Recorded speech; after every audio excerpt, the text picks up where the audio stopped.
ಇವತ್ತು ಒಂದು ರೀತಿ ಖುಷಿ ಆಗ್ತಾಯಿತ್ತು, ಇನ್ನೊಂದು ರೀತಿಲಿ ತುಂಬಾ ಬೇಜಾರಾಗ್ತಾಯಿತ್ತು. ಹಾಯ್ ಹೆಲೋ ಎಲ್ಲರಿಗೂ ನಮಸ್ಕಾರ, welcome back to my channel. ಇವತ್ತು ಬೆಳಗ್ಗೆ ಒಂದು ಕಾಲ್ ಬಂತು, ಯಾರಪ್ಪ ಅಂತ ಹೇಳಿ ನಿದ್ದೆಗಣ್ಣಲ್ಲಿ ರಿಸೀವ್ ಮಾಡಿದ್ರೆ ನನ್ನ ಹಸ್ಬೆಂಡ್ ಕಾಲ್ ಮಾಡಿದರು. ನಾವಿನ್ನೇನೋ ಆಲ್ರೆಡಿ ಮೈಸೂರಲ್ಲಿ ರೀಚ್ ಆಗಿದ್ದೀವಿ, ನಾವಿನ್ನೇನೋ ಬಂದುಬಿಡ್ತೀವಿ, ಬೇಗನೆ ರೆಡಿ ಆಗಿರು ಅಂತ ಹೇಳಿದ್ರು.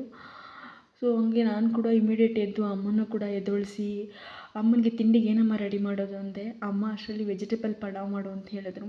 ಸೊ ಅಮ್ಮ ತರಕಾರಿ ಎಲ್ಲ ಹಚ್ಕೊಟ್ರು, ನಾನು ಮಸಾಲೆ ಎಲ್ಲ ರೆಡಿ ಮಾಡಿ ವೆಜಿಟೇಬಲ್ ಪಲಾವ್ ರೆಡಿ ಮಾಡಿಟ್ಟು ನಾನು ರೆಡಿ ಆಗೋಣ ಅಂತ ಹೇಳಿ ಹೊರಟೆ. ಅಷ್ಟರಲ್ಲಿ ನನ್ನ ಮಗಳು ಕೂಡ ಚೆನ್ನಾಗಿ ರೆಡಿ ಮಾಡಿ ನಾನು ಕೂಡ ರೆಡಿ ಆಗ್ತಾಯಿದ್ದೆ.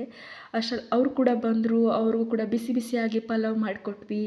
ಅವರು ಪಲಾವ್ ತಿನ್ನೋ ಅಷ್ಟರಲ್ಲಿ ನಾನು ಕೂಡ ರೆಡಿಯಾಗಿ ಲೈಟಾಗಿ ಬ್ರೇಕ್ಫಾಸ್ಟ್ ಮುಗಿಸ್ಕೊಂಡು ಕಾಫಿ ಕುಡ್ದು ನಾವು ಹೊರಟಿದ್ದೆ ನನ್ನ ಹಸ್ಬೆಂಡ್ ಮನೆಗೆ. ನೋಡಿ ನನ್ನ ಮಗಳು ಅಜ್ಜಿಗೆ ಬಾಯ್ ಮಾಡು ಅಂತ ಹೇಳಿದ್ರೆ ಎಷ್ಟು ಚೆನ್ನಾಗಿ ಬಾಯ್ ಮಾಡ್ತಿದ್ದಾಳೆ ನನ್ನ ಮಗಳು. ಸೊ ಅಮ್ಮನಿಗಂತೂ ತುಂಬಾ ಬೇಜಾರಾಗ್ತಿರುತ್ತೆ, ಯಾಕಂದರೆ ಎಷ್ಟು ದಿವಸ ನಾವು ಮನೇಲಿದ್ವಿ, ಇನ್ಮೇಲೆ ಇನ್ಯಾರೂ ಇರಲ್ಲ, ಅವ್ರಿಗೆ ಒಬ್ಬರೇ ಇರ್ತಾರೆ, ಬೇಜಾರಾಗ್ತಿರುತ್ತೆ. ಯಾಕಂದರೆ ಮಕ್ಕಳು ಮನೇಲಿದ್ದರೆ ಟೈಮ್ ಹೇಗೆ ಹೋಗುತ್ತೆ ಅಂತಲೇ ಗೊತ್ತಾಗಲ್ಲ ಅಂತ ಹೇಳ್ತಾರಲ್ಲ, ಹಂಗೆ ಅವ್ರಿಗೆ ನಾವೆಲ್ಲ ಇರೋದಕ್ಕೆ ಮನೇಲಿ ತುಂಬಿದ ಮನೆ ಅನ್ನಿಸ್ತಾಯಿತ್ತು. ಇವಾಗ ಯಾರೂ ಇರಲ್ಲ, ಅಮ್ಮನಿಗೆ ತುಂಬಾ ಬೇಜಾರಾಗ್ತಿರುತ್ತೆ. ಲಾಸ್ಟ್ ಟೈಮ್ ಹೋದಾಗಲೂ ಹಂಗೆ ಅಂತಾಯಿದ್ರು, ಮಗ ಮನೇಲಿಲ್ಲಾಂದರೆ ಎಷ್ಟು ಬೇಜಾರಾಗ್ತಾಯಿತ್ತು ಅಂಥೇಳಿ. ಈ ಸಲ ಅಂತೂ ಅವರು ಡೆಫಿನೆಟ್ಲಿ ತುಂಬಾ ಬೇಜಾರು ಮಾಡ್ಕೊಂಡಿರ್ತಾರೆ. ತವ್ರ ಮನೆ, ತಾಯಿ ಅನ್ನೋದು ಒಂದು ಪದ ಅಲ್ಲ, ಅದೊಂದು ಎಮೋಷನ್ನು, ಅದೊಂದು ಫೀಲಿಂಗ್ಸು, ಅದೊಂಥರ ಬಾಂಡಿಂಗ್ ಅಂತಲೇ ಹೇಳ್ಬೋದು. ಯಾಕಂದರೆ ಎಷ್ಟೋ ಹೆಣ್ಣು ಮಕ್ಕಳ ಕಣ್ಣಂಚಲ್ಲಿ ನೀರು ತರುವಂಥ ಪದ ಅಂದರೆ ತವ್ರ ಮನೆ, ತಾಯಿ ಅನ್ನೋದು. ಯಾಕಂತಂದರೆ ಹೆಣ್ಮಕ್ಳು ಹುಟ್ಟಿದಾಗಿಂದ 20ರಿಂದ 25 ವರ್ಷದವರೆಗೂ ಕೂಡ ಮನೇಲಿ ಅಪ್ಪ ಅಮ್ಮ, ಅಣ್ಣ ತಮ್ಮ, ಅಕ್ಕ ತಂಗಿ ಅಂತ ಅವ್ರ ಜೊತೆ ಬದುಕ್ತಿರ್ತಾರೆ. ಮದುವೆ ಆದಮೇಲೆ ಅತ್ತೆ ಮಾವ, ಗಂಡ, ಮೈದ್ನ, ನಾದಿನಿ ಅಂತ ಅವ್ರುಗಳ ಜೊತೆ ಬದುಕಬೇಕು. ಸೊ ಅದೊಂಥರ ಹೆಣ್ಮಕ್ಳಿಗೆ ವರನೋ ಶಾಪನೋ, ಅಲ್ಲೆಲ್ಲ ಅಡ್ಜಸ್ಟ್ಮೆಂಟ್ ಆಗಿ ಬದುಕೋದಿದೆಯಲ್ಲ, ಅದೊಂಥರ ಹೆಣ್ಮಕ್ಳಿಗೆ ತುಂಬಾ ಕಷ್ಟ ಅಂತ ಹೇಳ್ಬೋದು. ಯಾವೆಲ್ಲ ಹೆಣ್ಮಕ್ಳಾಗಿ ಹುಟ್ಟಿದ ಮೇಲೆ ಇದನ್ನೆಲ್ಲ ಕೂಡ ಫೇಸ್ ಮಾಡಿರ್ತಾರೆ. ಸೊ ಯಾರೆಲ್ಲ ಅದನ್ನು ಫೇಸ್ ಮಾಡಿರ್ತಾರೆ ಅವ್ರಿಗೆ ಡೆಫಿನೆಟ್ಲಿ ಗೊತ್ತಿರುತ್ತೆ ಅದು ಆ ಫೀಲಿಂಗ್ ಹೇಗೆ ಅಂತ. ಸೊ ಅದೇ ಒಂದು ಸ್ಟೇಜಲ್ಲಿ ನಾನು ಕೂಡ ಇದ್ದೀನಿ ಅಂತ ಹೇಳ್ಬೋದು.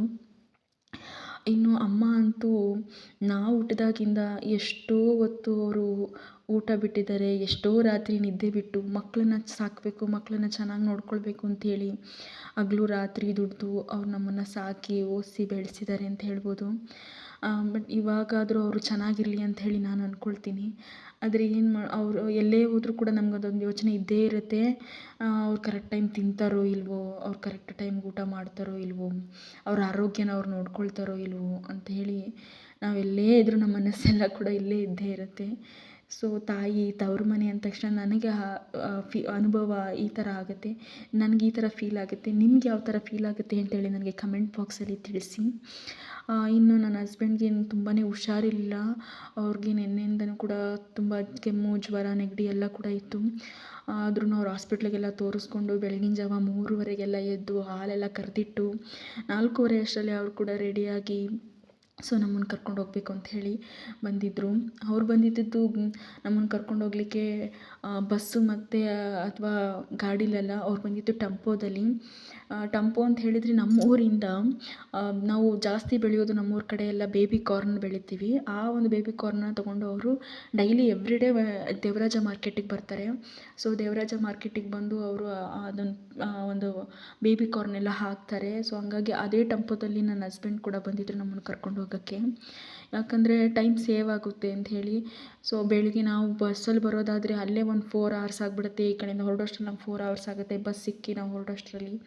ಸೊ ಯಾಕಂದರೆ ನಿಮ್ಗೆ ಗೊತ್ತಿರ್ಬೋದು, ನಾವು ಹಳ್ಳಿಯಲ್ಲಿರೋದ್ರಿಂದ ಹೈನುಗಾರಿಕೆ ಮಾಡೋದ್ರಿಂದ ಮಕ್ಕಳನ್ನ ಹೇಗೆ ನೋಡ್ಕೊಳ್ತೀವಿ ಹಂಗೆ ಪ್ರಾಣಿಗಳನ್ನು ಕೂಡ ನಾವು ಅವಕ್ಕೂ ಕರೆಕ್ಟಾಗಿ ಮೇವು ಕೊಟ್ಟು ಅವಕ್ಕೆ ನೀರೆಲ್ಲ ಕುಡಿಸಿ ಯೋಗಕ್ಷೇಮಗಳನ್ನು ನಾವು ನೋಡ್ಕೊಳ್ಬೇಕಾಗಿರೋದ್ರಿಂದ ನಾವೆಲ್ಲೇ ಹೋಗಿರಲಿ, ನಾವು ಎಷ್ಟೇ ಬ್ಯುಸಿ ಇದ್ದರೂ ಕೂಡ ನಾವು ಹಾಲು ಕರೆಯೋ 4 ಗಂಟೆ ಅಷ್ಟರಲ್ಲಿ ನಾವು ಮನೆಗೆ ಬಂದಿರಬೇಕು. ಸೊ ಹಂಗಾಗಿ ನಮಗೆ ಬೇಗ ಆಗುತ್ತೆ ಅಂಥೇಳಿ ನಮ್ಮ ಮನೆಯವ್ರು ಕೂಡ ಟೆಂಪೋದಲ್ಲಿ ಬಂದಿದ್ದರು. ಸೊ ಇದೇ ನೋಡಿ ನಮ್ಮೂರು ಇನ್ನೇನೋ ಬಂದೇ ಬಿಡ್ತು, ಇಗ್ಲೂರು ಬಸ್ ಸ್ಟಾಪು. ಸೊ ಇನ್ನೇನೋ ನಾವು ರೀಚ್ ಆಗೇ ಬಿಟ್ವಿ ನಮ್ಮೂರಿಗೆ ಅಂತ ಹೇಳ್ಬೋದು. ಅದೇ ಬಸ್ಸಲ್ಲಾಗಿದ್ದಿದ್ದರೆ ಸೊ ನಾವು ಮಂಡ್ಯ, ಮದ್ದೂರು, ಚನ್ನಪಟ್ಟಣ ಅಂಥೇಳಿ ಈ ರೂಟಿಂದ ಬರಬೇಕಿತ್ತು, ಅದು ನಮಗೆ ಬಳಸೇ ಆಗ್ತಾಯಿತ್ತು ಅಂತ ಹೇಳ್ಬೋದು. ಅದೇ ನಾವು ಟೆಂಪೋದಲ್ಲಿ ಆಗಿರೋದ್ರಿಂದ ಈ ಕಡೆ ಬನ್ನೂರು ಮತ್ತು ಮಳವಳ್ಳಿ ಈ ಕಡೆ ಹಾಡ್ಲಿ ಕಡೆಯಿಂದ ಬಂದರೆ ನಮ್ಗೆ ತುಂಬ ಸ್ವಲ್ಪ ಹತ್ರನೇ ಆಗೋಯಿತು. ಸೊ ಹಾಗಾಗಿ ನಾವು ಆಲ್ರೆಡಿ ಬೇಗನೆ ಬಂದು ರೀಚ್ ಆದ್ವಿ ಅಂತ ಅನಿಸುತ್ತೆ. ನಮ್ಮೂರ ಹತ್ರನೇ ನಮ್ಮ ಮನೆಯವರು ಗಾಡಿ ಪಾರ್ಕ್ ಮಾಡಿ ಬಂದಿದ್ದರು. ಸೊ ಹಂಗೆ ಆ ಗಾಡಿನೂ ಕೂಡ ತೊಗೊಂಡು ನಾವು ಹೊರಟ್ವಿ. ಸೊ ನೋಡಿ ಇದೆ ನಮ್ಮನ್ನು ಕಾಯೋ ನಮ್ಮೂರನ್ನ ಕಾಯುವಂಥ ದೇವಸ್ಥಾನ ಶ್ರೀ ವೈದ್ಯನಾಥೇಶ್ವರ ದೇವಸ್ಥಾನ ಅಂತ. ನಾವು ಹೊರಟು ನಮ್ಮ ಗಾಡಿ ತೊಗೊಂಡು ಹೊರಟ್ವಿ. ಅಲ್ಲೇನೇನೋ ಗಾಡಿ ಹತ್ರ ಹೊರಡ್ತಾ ಇದ್ದಂಗೆ ನೋಡಿ ಇದೇ ನಮ್ಮ ಮನೆ ಕಾಣಿಸ್ತಾ ಇದೆ. ಡೈರೆಕ್ಟಾಗಿ ಏನು ಕಾಣಿಸ್ತಾ ಇದೆ, ಇದೇ ನಮ್ಮ ಮನೆ ಅಂತ ಹೇಳ್ಬೋದು. ಅಂದರೆ ನನ್ನ ಹಸ್ಬೆಂಡ್ ಮನೆ.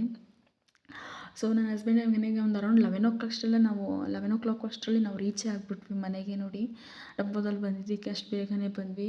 ಸೊ ನನ್ನ ಮಗಳಂತೂ ಬೆಳಗ್ಗೆಯಿಂದ ಆರಾಮಾಗಿ ಟೆಂಪೋದಲ್ಲಿ ಮಲ್ಕೊಂಡು ಬಂದಳು. ಆಮೇಲೆ ಹಂಗೆ ಸ್ವಲ್ಪ ಹೊತ್ತು ಎದ್ದು ಆಡ್ತಾಯಿದ್ಲು. ಮಳವಳ್ಳಿ ಗಂಟ ಮಲ್ಕೊಂಡ್ಳು. ಆಮೇಲೆ ಎದ್ದು ಸ್ವಲ್ಪ ಆಡ್ತಾಯಿದ್ಲು ಹಂಗೇ. ಸೊ ಗಲಾಟೆ ಏನೂ ಮಾಡಲಿಲ್ಲ. ಅದೊಂದು ತುಂಬ ಖುಷಿ ಆಯಿತು. ಸೊ ಮನೆಗೆ ಬಂದು ಅವಳು ಬೆಳಗ್ಗೆಯಿಂದ ಏನು ಕೂಡ ತಿನ್ನಿಸಿರ್ಲಿಲ್ಲ. ಅವಳಿಗೆ ಅಮ್ಮ ಹಂಗೂ ಟೆಂಪೋದಲ್ಲಿ ಏನಾದ್ರು ಹತ್ರೆ ಅಂತ ಹೇಳಿ ಸರಿ ಮಾಡಿಕೊಟ್ಟಿದ್ರು. ಸೊ ಅದೇ ಸರಿನ ಅವಳಿಗೆ ತಿನ್ನಿಸ್ತಾ ಇದ್ದೆ.